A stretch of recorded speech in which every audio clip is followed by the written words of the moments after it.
polling conducted right here over a stretch of time, and the results are in. And you might be surprised, maybe you won't be, about what your neighbors and maybe you said. The North Dakota News Cooperative, I believe, with the North Dakota Broadcasters Association, have worked on this poll. And, well, it's out. And Dustin Garwylow is a friend of the show, North Dakota Watchdog Network, and he's joining us right now to give his take. Dustin, welcome back, man. How you been? Oh, pretty good, Tyler. How about yourself? Doing well. A little worked up today about some of the issues going on out in your neck of the woods, but that's not a surprise for you at all, is it? That's par for the course, right? It is. We'll pick that up a little bit later on. But I did want to get some input here in the time that I've got. I know you've got some things coming up a little bit later on. This poll that was done, did anything in here stand out? I know that the presidential preference came out, the abortion law that was passed as part of this, ballot measures, which is something that you and I have discussed at length. There's a lot to unpack here. What stood out to you from it? Well, I think that the number one thing from my perspective, I've obviously kept a close eye on the initiated measure process and the legislature's never-ending attack on that. Mm-hmm. And it looks like the folks polled in this polling effort are in agreement that the proposed changes to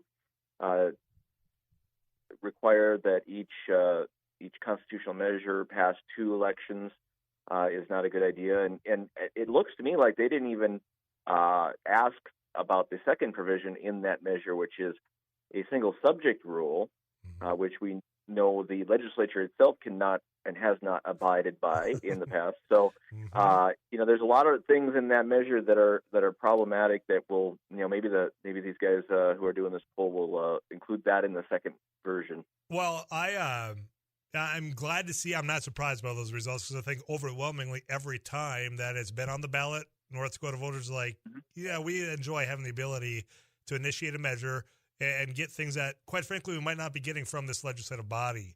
The second part of that is the attitude that I saw from people like Representative Pritchard as the results came in from this recent election, and Ohio's results come in about their abortion measure on legal recreational marijuana. He was encouraging, as a North Dakota lawmaker, that Ohio Republicans should just ignore the will of the voters. And to have this strong signal, I think, from voters saying we want to keep this, we intend to use it, is a good sign, Dustin.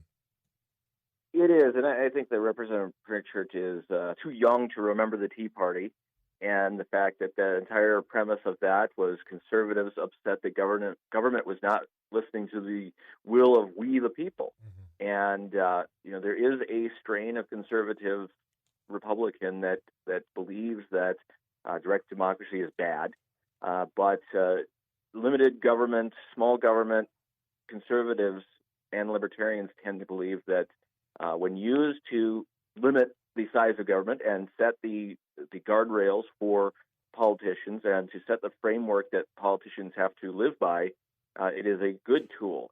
And in my view, yes, you have measures that get through that the public passes that may or may not be good, but on the overall, the voters tend to vote the right way and keep their officials accountable. And when their officials are not reacting to what the public wants, the public has the opportunity to do it themselves, and that's a good thing. I think that's a good check and balance, quite frankly, and something that I think has been lacking in the state. Obviously, people have been listening for the last 2 hours. The current abortion law in North Dakota that was just signed, 6 weeks being the limitation, and I'm not surprised. I'm curious if you are, that this is a statistical tie of North Dakota voters, whether they approve of this change or not. Did that stand out to you? It did. I think that overall, I think that is closer than I would have expected. But, if you go back to 2014, the previous efforts made on this issue, when it was put to the voters turned it back. So I think that there's a lot of us that feel like there is more of that sense out there than there really is. And I think that there's actually more libertarian thinking on this, that, yeah, it's a bad thing, but it's a issue for people to make their own decisions on. I think you're spot on by saying that. And I was saying this to somebody whom I have a lot of respect for earlier, and we weren't necessarily in agreement here.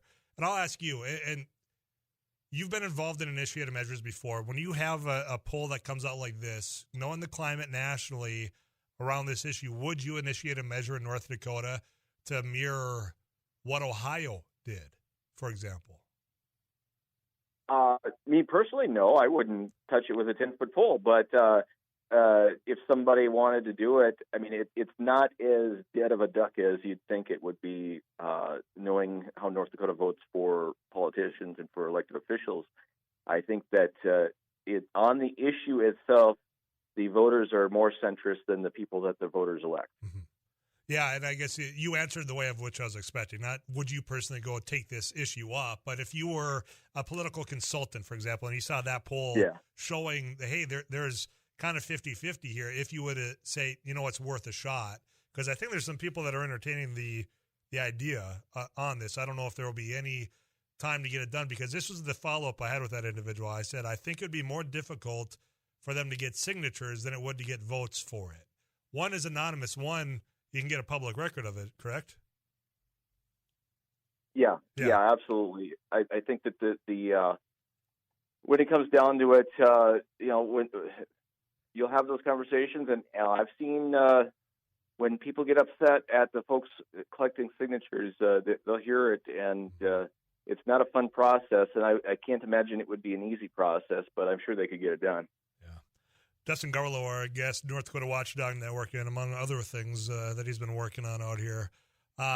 The property tax measure, we just had a caller address this, and the ability to actually do anything about property tax has been a thing that has brought us year after year back. But you got Rick Becker, who's now got this measure out there, and that was a part of this polling as well, was it not?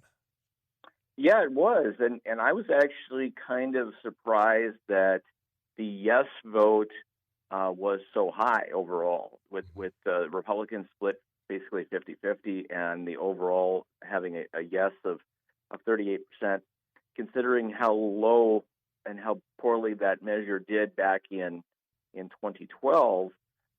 It's looking to me like there's double the support that there was back then, and so it just is a matter of getting the word out. And of course, this poll is going to motivate the opposition, who back in 2012, I believe they spent either $600,000 or $800,000 to defeat it, to leave the status quo in place.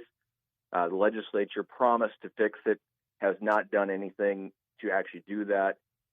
Myself, I'm involved in a few projects, one of which is here in Burleigh County. We are placing on the ballot through the Burleigh County Home Rule Charter Commission a measure on the June ballot to replace the current half-cent sales tax that paid for the jail bonds with a 1 cent that will pay for the jail and the sheriff's department budget and the state's attorney budget, and take those law enforcement items off of the county budget, and therefore reducing the local property taxes, the county portion of local property taxes, by half.